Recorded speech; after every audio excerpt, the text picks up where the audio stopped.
Perkenalkan, nama saya Franciscawa. Saya dari kelas 3 reguler 1, klaster 3H. Pada video kali ini, saya akan menjelaskan kasus yang diberikan dengan materi penentuan harga pokok menggunakan metode Activity Based Costing. Langsung saja kita ke datanya. Di sini sudah terdapat tabel dengan banyak kolom, yaitu ada kolom produk, unit keluaran, jumlah per putaran produksi, jam kerja langsung per unit, jam mesin per unit, biaya material per unit, dan yang terakhir komponen material per unit. Di produk itu ada produk W, X, Y, dan Z. Dan untuk kolom unit keluaran itu ada nilai sebesar 50, 50, 200, dan 200. Untuk jumlah per putaran produksi itu ada nilai 3, 6, 7, 8, dan 24. Nah, 24 ini didapat dari hasil penjumlahan 3, 6, 7, dan 8. Selanjutnya ada jam kerja langsung per unit, yaitu ada nilai 4848. Selanjutnya ada jam mesin per unit, itu ada 5858. Dan selanjutnya ada biaya material per unit, itu ada angka sebesar 50, 60, 90, dan 70. Dan untuk kolom yang terakhir, itu ada komponen material per unit dengan angka 7, 8, 9. Selanjutnya ada keterangan di bawahnya, yaitu biaya tenaga kerja 15.000 per jam. Nah, selanjutnya ada biaya overhead pabrik, itu terdiri dari biaya variabel jangka pendek senilai 8.750 dan ada biaya variabel jangka panjang, itu terbagi menjadi dua, yaitu biaya penjadwalan sebesar 7.350 dan biaya setup 2.850. Nah, ini ada angka 10.200. 10.200 ini didapatkan dari hasil penjumlahan biaya penjadwalan ditambah dengan biaya setup sehingga menghasilkan hasil 10.200. Selanjutnya ada biaya penanganan material. Biaya penanganan material sebesar 7.750. Nah, di bawah biaya penanganan material ada angka 26.700. 26.700 ini dihasilkan dari 8.750 ditambah dengan 7.350 ditambah dengan 2.350 ditambah dengan 7.750. Nah, yang diminta di soal adalah hitunglah harga pokok per unit, yaitu yang A menggunakan kalkulasi biaya produk konvensional dengan memakai tarif overhead jam tenaga kerja. Yang B menggunakan ABC dengan pemicu biaya, jam mesin, jumlah putaran, dan jumlah komponen. Dan untuk yang C itu bandingkan hasil dari kedua metode tersebut. Langsung saja kita ke penyelesaiannya. Pada penyelesaian bagian A itu ada kalkulasi biaya konvensional. Nah, jumlah jam tenaga kerja 50 dikali 4. 50 ini didapat dari mana? 50 ini didapat dari unit keluaran. Nah, 4-nya didapat dari mana?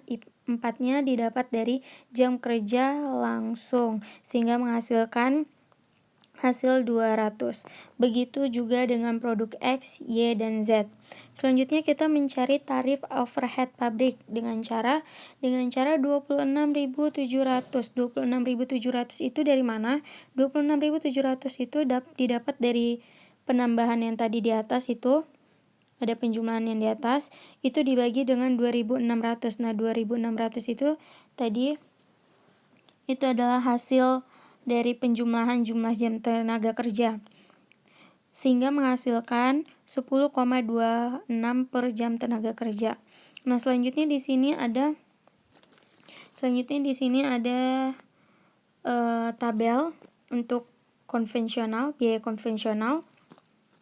Nah, di sini ada tabel dengan keterangan dan nama produk, yaitu nama produk W, X, Y, dan Z serta total.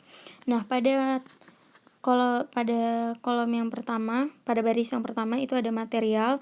Material di sini untuk produk W sebesar 2.200 2.500. Nah, 2.500 ini dihasilkan dari unit keluaran dikali biaya material. Unit keluaran dikali biaya material. Unit keluaran, itu unit keluarannya, dikali dengan biaya material. Nah, selanjutnya ada upah. Upah ini untuk produk kue itu sebesar 3.000. Nah, 3.000 ini tuh dihasilkan dari biaya tenaga kerja dikali jumlah jam kerja. Biaya tenaga kerja dikali dengan jumlah jam kerja. Nah, selanjutnya begitu juga untuk produk X, Y, dan Z sama ya penjumlahan perkaliannya. Nah, untuk biaya utama ini dihasilkan dari penjumlahan material dan upah, sehingga mendapatkan hasil untuk produk kue itu mendapatkan hasil 5.500. Selanjutnya ada BOP 10,26. Nah, BOP ini didapatkan dari hasil perkalian tarif overhead pabrik. Ini tadi tarif overhead pabrik ini dikali dengan jumlah jam tenaga kerja. Ini ya yang 200 ya. Dikali dengan jumlah jam tenaga kerja.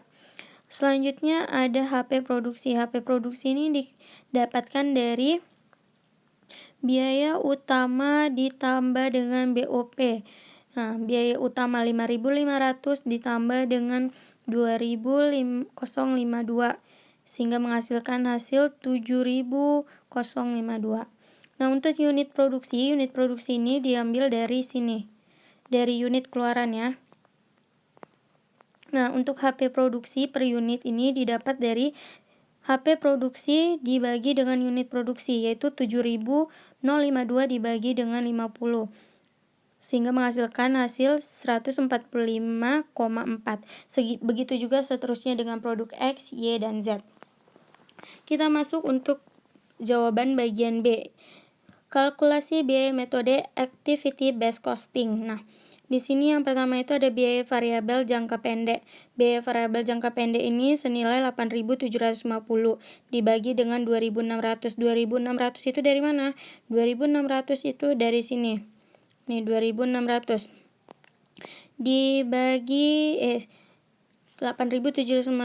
8.750 dibagi dengan 2.600 sehingga menghasilkan hasil 3,36 ribu per jam tenaga kerja.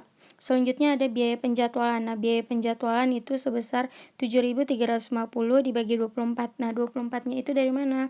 24-nya itu dari jumlah perputaran produksi ya, ini. Nah, mana dia? Nah, sehingga menghasilkan hasil 306,25 per putaran produksi. Selanjutnya ada biaya setup. Biaya setupnya itu senilai 2.850 dibagi dengan 24. Nah, 24-nya ini sama ya. Sama yang kayak tadi di atas, biaya penjadwalan itu sama. Sehingga menghasilkan 118,75 per putaran produksi. Biaya penanganan material 7.750 dibagi 4.000. Nah, 4.000 ini dari mana?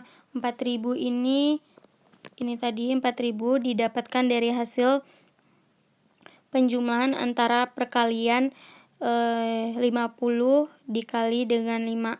Nah, 50 dikali dengan 5, 50 itu adalah nilai ini ya, unit keluaran, dan 5-nya itu adalah nilai dari komponen material. Ini komponen material.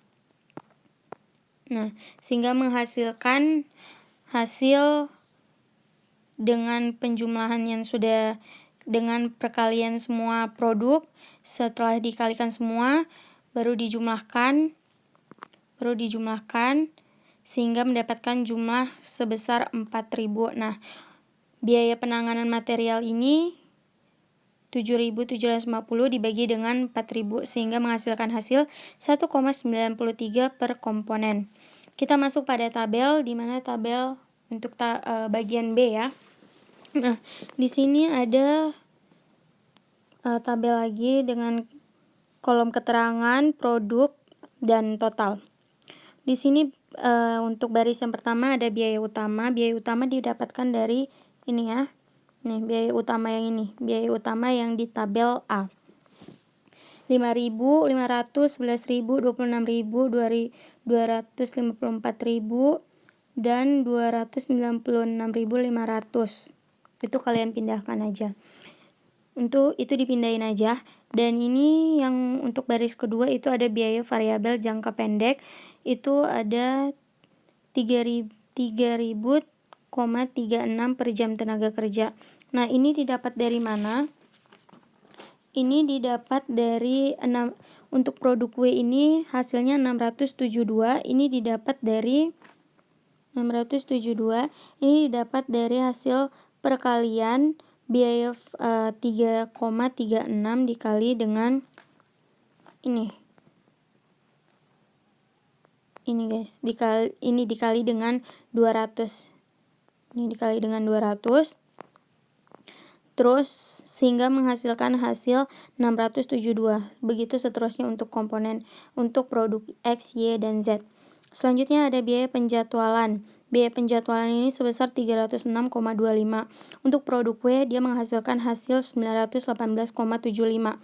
Nah, ini dihasilkan dari 306,25 dikali dengan jumlah putaran produksi. Ini jumlah putaran produksi ini 3 kan? Berarti 306,25 dikali 3 sehingga menghasilkan hasil 918,75. Begitu juga seterusnya untuk produk yang lain. Selanjutnya ada biaya setup. Nah, biaya setup ini sebesar 118,75. 118,75 ini dikali dengan jumlah putaran produksi sama kayak yang tadi ya. Berarti 118,75 dikali 3 untuk produk W hasilnya menjadi 356,25. Begitu juga untuk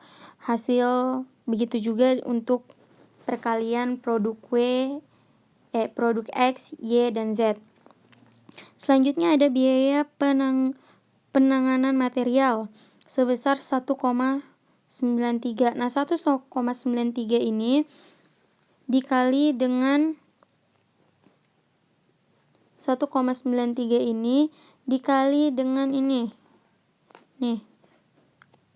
50 kali 5 sama dengan 250 dikali dengan 250-nya ya. Dikali dengan 250 sehingga menghasilkan hasil untuk produk W itu sebesar 482,5. Begitu juga seterusnya untuk produk X, Y, dan Z. Selanjutnya ada HP produksi atau harga pokok produksi. Harga pokok produksi adalah penjumlahan dari semua. Penjumlahan dari biaya utama, biaya variabel jangka pendek, biaya penjadwalan, biaya setup, biaya penanganan material. Sehingga menghasilkan angka di produk W itu sebesar 7.429,5. Nah, unit produksi. Unit produksi ini didapat dari yang unit keluaran tadi. Ini unit keluaran. Selanjutnya ada HP produksi. Ada HP produksi per unit. Nah, di sini ada untuk produk W terdapat nilai 148,59. Nah, 148,59 ini didapat dari hasil HP produksi dibagi dengan unit diproduksi. Nah, ini 7.200 untuk produk W. HP produksinya 7.429,5 dibagi dengan unit produksi yaitu sebesar 50 sehingga menghasilkan hasil 148,59. Begitu juga untuk produk X, Y, dan Z. Dan yang terakhir adalah membandingkan hasil yang diperoleh. Ini adalah yang terakhir, yaitu di sini ada tabel juga, ada keterangan dan produk ya. Terus yang keterangan untuk keterangan yang pertama itu ada HP produksi per unit metode konvensional, yaitu ada untuk produk W ada 14,4, untuk X ada 302,8, untuk Y ada 150,52, dan untuk Z ada 1352,8. Selanjutnya pada baris kedua di keterangan itu ada HP produksi per unit metode ABC. Untuk produk W itu ada 148,59, X itu 311,39, Y 167,35, dan untuk yang terakhir Z itu ada 1331,25. Nah, kesimpulannya jadi adalah metode ABC lebih banyak membebankan overhead terhadap produksi dengan volume yang lebih rendah dan cenderung membebankan secara relatif lebih kecil terhadap produksi dengan volume yang lebih tinggi. Sekian dan terima kasih penjelasan saya.